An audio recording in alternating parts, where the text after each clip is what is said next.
Hello, help me ലോടുന്ന YouTube ചാനലിലേക്കും Facebook പേജിലേക്കും എല്ലാവർക്കും സ്വാഗതം. ഞാൻ ബെൻസി. എല്ലാവർക്കും സുഖമല്ലേ? ദൈവകൃപയാൽ ഞങ്ങളും സുഖമായിട്ടിരിക്കുന്നു. ഇന്ന് വൈകിട്ട് ഇങ്ങനെ ഇരുന്നപ്പോൾ എന്തുണ്ടാക്കും, പുറത്തുനിന്നൊന്നും മേടിക്കാൻ പറ്റില്ല. അപ്പോഴാണ് കുറച്ച് സേവിയ ഉണ്ടല്ലോ എന്ന് ഓർത്തത്. ഇത് ഒന്ന് ട്രൈ ചെയ്ത് നോക്കൂ, നിങ്ങൾക്ക് എല്ലാവർക്കും ഇഷ്ടപ്പെടും. നമുക്ക് അധികം ഇൻഗ്രീഡിയൻസും വേണ്ട, പ്രത്യേകിച്ച് കുട്ടികൾക്കൊക്കെ ഒത്തിരി ഇഷ്ടപ്പെടും. 5 മിനിറ്റിൽ താഴെ സമയം മാത്രം മതി. ഈ വീഡിയോ ഇത്രയും കണ്ടിട്ട് നിങ്ങൾക്ക് ഇഷ്ടമായെങ്കിൽ ലൈക്ക് ചെയ്യാൻ മറക്കല്ലേ. അപ്പൊ നമുക്ക് നേരെ റെസിപ്പിയിലോട്ട് പോകാം. ഇതെങ്ങനെയാണ് ഉണ്ടാക്കുന്നതെന്ന്.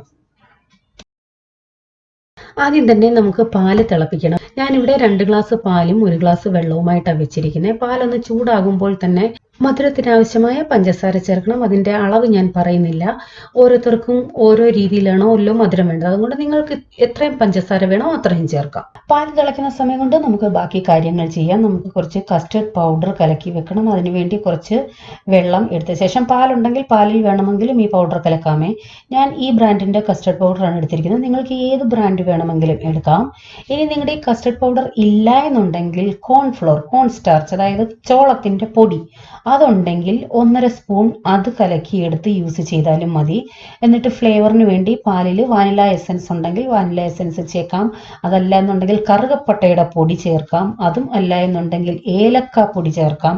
ഇതൊക്കെ അതിനും നല്ല മണം കിട്ടുന്ന സംഭവങ്ങളാണ്. വാനില എസൻസ് ഉണ്ടെങ്കിൽ അത് തന്നെ യൂസ് ചെയ്യാം. ഇനി പൈനാപ്പിൾ എസൻസ് ഉണ്ടെങ്കിൽ അതും യൂസ് ചെയ്യാം. ഞാനിവിടെ 2.5 സ്പൂൺ കസ്റ്റർഡ് പൗഡറാണ് എടുത്തിരിക്കുന്നത്. അത് നന്നായിട്ട് മിക്സ് ചെയ്ത് നമുക്ക് വെക്കാം. പാല് തിളച്ച് തുടങ്ങി. ഇനി ഇതിലേക്ക് ചേർക്കുന്നത് സേവിയ ആണ്. ഇത് റോസ്റ്റഡ് സേവിയ ആണ്. റോസ്റ്റഡ് അല്ല എങ്കിലും കുഴപ്പമില്ല, റോസ്റ്റ് ചെയ്യണമെന്ന് നിർബന്ധമില്ല, അങ്ങനെ ഇട്ടാൽ മതി. ഇത് ഒന്ന് ചെറുതാക്കാൻ വേണ്ടി കൈകൊണ്ട് ഞാനൊന്ന് പൊടിച്ചാണ് ഇട്ടിരിക്കുന്നത്. ഒരു പിടി സേവിയയുടെ ആവശ്യമേ ഉള്ളൂ.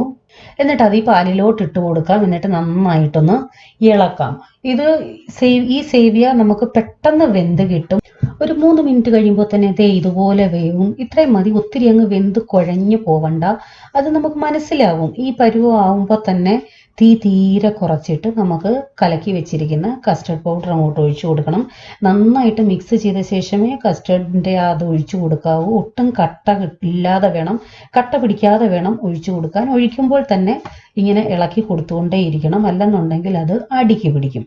ഇനിയിപ്പോൾ നിങ്ങൾ കോൺസ്റ്റാർച്ച് ആണ് ചേർക്കുന്നതെന്നുണ്ടെങ്കിലും ഈ സമയത്ത് ഇതുപോലെ കുറച്ച് വെള്ളത്തിൽ ഇതുപോലെ അതും കലക്കി കട്ട കെട്ടാതെ കലക്കി ഇതിനകത്ത് ഒഴിക്കാം. എസൻസ് എന്താണെന്ന് വെച്ചാൽ നിങ്ങൾക്ക് യൂസ് ചെയ്യാം.